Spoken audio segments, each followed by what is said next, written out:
নমস্কার, আমি Somashree. Unique biology ক্লাসে তোমাদের প্রত্যেককে স্বাগত জানাই। আজকে ক্লাস 10-এর বংশগতি এবং কয়েকটি সাধারণ জিনগত রোগ এই চ্যাপ্টার থেকে 15টি গুরুত্বপূর্ণ এমসিকিউ এই ভিডিওতে আলোচনা করব, যা তোমাদের সামনেই যে এনএম জেএনএম পরীক্ষা রয়েছে তার জন্য কিন্তু খুবই গুরুত্বপূর্ণ। তাহলে চলো ক্লাসটি শুরু করা যাক। তাহলে প্রথম কোশ্চেন কি রয়েছে? নিচের কোনটি লিঙ্গ সংযোজিত বংশগত রোগ? নিচের কোনটি লিঙ্গ সংযোজিত বংশগত রোগ? Option A thalassaemia, option B haemophilia, option C anaemia, option D leukaemia. তাহলে এখানে সঠিক উত্তর হবে লিঙ্গ সংযোজিত বংশগত রোগ হলো অপশান বি হিমোফিলিয়া। তাহলে এখানে সঠিক উত্তর কী হবে? হিমোফিলিয়া। এরপরে আমরা দেখব 2 নম্বর কোশ্চেন। 2 নম্বর কোশ্চেন কি বলেছে? যে সকল পদার্থের উপস্থিতির ফলে ক্রোমোজোমের গঠনগত ও সংখ্যাগত পরিবর্তন ঘটে তাকে কি বলে? A carcinogen, B hapten, C mutagen, D কোনোটাই নয়। তাহলে যে সকল পদার্থের উপস্থিতির ফলে ক্রোমোজোমের গঠনগত ও সংখ্যাগত পরিবর্তন ঘটে তাকে বলে অপশান সি মিউটাজেন। তাহলে সঠিক উত্তর কী হবে? মিউটাজেন। এরপর 3 নম্বর কোশ্চেন। 3 নম্বর কোশ্চেন কি বলেছে?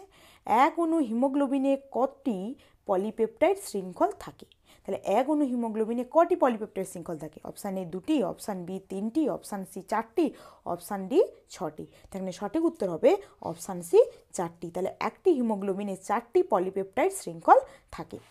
এরপরে আমরা চলে যাই 4 নম্বর কোশ্চেন। কি বলেছে?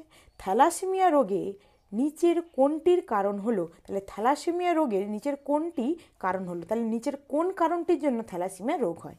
অপশান এ 16 নম্বর ও 18 নম্বর ক্রোমোজোমের ত্রুটি, অপশান বি 16 নম্বর ও 21 নম্বর ক্রোমোজোমের ত্রুটি, অপশান সি 16 নম্বর ও 11 নম্বর ক্রোমোজোমের ত্রুটি, না অপশান ডি কোনোটাই নয়। তাহলে এখানে সঠিক উত্তর হবে অপশান সি 16 নম্বর ও 11 নম্বর ক্রোমোজোমের ত্রুটির ফলে কি হয়? থ্যালাসেমিয়া রোগটি হয়। এরপরে আমরা দেখে নিই 5 নম্বর কোশ্চেন। কি বলেছে?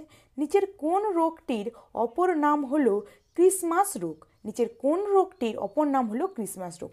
Option A royal haemophilia, option B haemophilia A, option C haemophilia B, না অপশান ডি হিমোফিলিয়া সি। তাহলে এখানে সঠিক উত্তর হবে অপশান সি হিমোফিলিয়া বি। তাহলে ক্রিসমাস রোগের অপর নাম কি? Haemophilia B.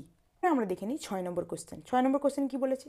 পুরুষদের ক্ষেত্রে হিমোফিলিয়া রোগ বেশি হয় কারণ এটি এ এক্স ক্রোমোজোম বাহিত প্রকট বৈশিষ্ট্য, বি এক্স ক্রোমোজোম বাহিত প্রচ্ছন্ন বৈশিষ্ট্য, সি ওয়াই ক্রোমোজোম বাহিত প্রকট বৈশিষ্ট্য, না ডি কোনোটাই নয়। তাহলে এখানে সঠিক উত্তর হবে এটি এক্স ক্রোমোজোম বাহিত প্রচ্ছন্ন বৈশিষ্ট্য। তাই পুরুষের ক্ষেত্রে হিমোফিলিয়া রোগ বেশি হয়। এরপরে আমরা দেখে নিই 7 নম্বর কোশ্চেন। 7 নম্বর কোশ্চেন কি বলেছে? থ্যালাসেমিয়া রোগটির প্রধান কারণ হলো, প্রধান কারণ কি? এ লোহিত রক্তকণিকার গঠনগত ত্রুটি, বি হিমোগ্লোবিনের গঠনগত ত্রুটি, সি শ্বেত রক্তকণিকার গঠনগত ত্রুটি, ডি অণুচক্রিকার গঠনগত ত্রুটি। তাহলে এখানে সঠিক উত্তর হবে থ্যালাসেমিয়া রোগটির প্রধান কারণ হলো অপশান বি হিমোগ্লোবিনের গঠনগত ত্রুটি। এরপরে আমরা চলে যাই 8 নম্বর কোশ্চেন। 8 নম্বর কোশ্চেন কি বলেছে? কোন প্রকার বর্ণান্ধতায় আক্রান্ত ব্যক্তি লাল রং চিনতে পারে না? Option A deuteranopia, option B protanopia, option C thalassaemia, option D haemophilia. এখানে সঠিক উত্তর হবে অপশান বি প্রোটোনোপিয়া। এই প্রোটোনোপিয়ায় আক্রান্ত ব্যক্তি কী রং চিনতে পারবে না? লাল রং চিনতে পারবে না। এরপরে আমরা দেখব 9 নম্বর কোশ্চেন। 9 নম্বর কোশ্চেন কি বলেছে? হোলেন্ড্রিক জিন বলা হয়। হোলেন্ড্রিক জিন কাকে বলা হয়? এ এক্স ক্রোমোজোমে অবস্থিত জিনগুলিকে, বি ওয়াই ক্রোমোজোমে অবস্থিত জিনগুলিকে, অপশান সি অটোজোম বাহিত জিনগুলিতে, অপশান ডি প্রকট জিনিতে। তাহলে এখানে কোনটা সঠিক উত্তর হবে? হোলেন্ড্রিক জিন বলা হয় কোনটা? অপশান বি ওয়াই ক্রোমোজোমে অবস্থিত জিনগুলিকে আমরা কি বলবো? হোলেন্ড্রিক জিন। এরপরে আমরা চলে যাই 10 নম্বর কোশ্চেন। 10 নম্বর কোশ্চেন কি বলেছে? সব পুত্রই বর্ণান্ধ হবে যদি মাতা বাহক হয়, বি মাতা বর্ণান্ধ হয়, পিতা বর্ণান্ধ হয়, ডি পিতা বর্ণান্ধ ও মাতা বাহক হয়। সব পুত্রই বর্ণান্ধ হবে, এটা সঠিক উত্তর কী হবে? যদি মাতা বর্ণান্ধ হয়। তাহলে এখানে অপশান বি যদি মাতা বর্ণান্ধ হয় তাহলে কিন্তু সব পুত্রই বর্ণান্ধ হবে। এরপর আমরা চলে যাই 11 নম্বর কোশ্চেন। কি বলেছে? কুলির অ্যানিমিয়া বা বিটা থ্যালাসেমিয়া মেজর কোন প্রকার মিউটেশনের ফলে হয়? কুলির অ্যানিমিয়া বা বিটা থ্যালাসেমিয়া মেজর কোন প্রকার মিউটেশনের ফল? A point mutation, B transition, আর C transversion, D frame shift mutation. এখানে সঠিক উত্তর হবে অপশান এ পয়েন্ট মিউটেশন। তাহলে কুলির অ্যানিমিয়া কার ফলে হয়? পয়েন্ট মিউটেশনের ফলে হয়। এরপরে আমরা চলে যাই 12 নম্বর কোশ্চেনে। সেটা কি বলেছে?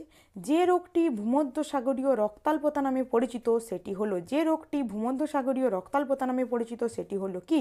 এ থ্যালাসেমিয়া, বি হিমোফিলিয়া, সি বর্ণান্ধতা, ডি অ্যানিমিয়া। তাহলে যে রোগটি ভূমধ্যসাগরীয় রক্তাল্পতা নামে পরিচিত সেটি হলো অপশান এ থ্যালাসেমিয়া। এরপরে আমরা চলে যাই 13 নম্বর কোশ্চেন। 13 নম্বর কোশ্চেন কি বলেছে? লিঙ্কড জিনগুলি পৃথক হওয়ার কারণ। লিঙ্কড জিনগুলি পৃথক হওয়ার কারণ A mutation, B recombination, C crossing over, D কোনটাই নয়। সেখানে সঠিক উত্তর হবে সি ক্রসিং ওভার। লিঙ্কড জিনগুলির পৃথক হওয়ার কারণ হলো কি? Crossing over. এরপরে আমরা চলে যাই 14 নম্বর কোশ্চেন। কি বলেছে? যদি কন্যা বর্ণান্ধ হয়, যদি কন্যা বর্ণান্ধ হয় তবে কি? এ পিতা ও মাতা বর্ণান্ধ হবে, অপশান বি মাতা বর্ণান্ধ হবে, সি পিতা বর্ণান্ধ হবে, ডি কোনোটাই নয়। যদি কন্যা বর্ণান্ধ হয় তাহলে এখানে সঠিক উত্তর হবে অপশান এ পিতা ও মাতা বর্ণান্ধ হবে। এরপর আমরা চলে যাই 15 নম্বর কোশ্চেন। কি বলেছে 15 নম্বর কোশ্চেন? হিমোফিলিয়া রোগীর রক্তে যা থাকে না তা হলো এ রক্তকণিকা, B heparin, C thromboplastin, D prothrombin. তাহলে এখানে সঠিক উত্তর হবে অপশান সি কি? থ্রম্বোপ্লাস্টিন।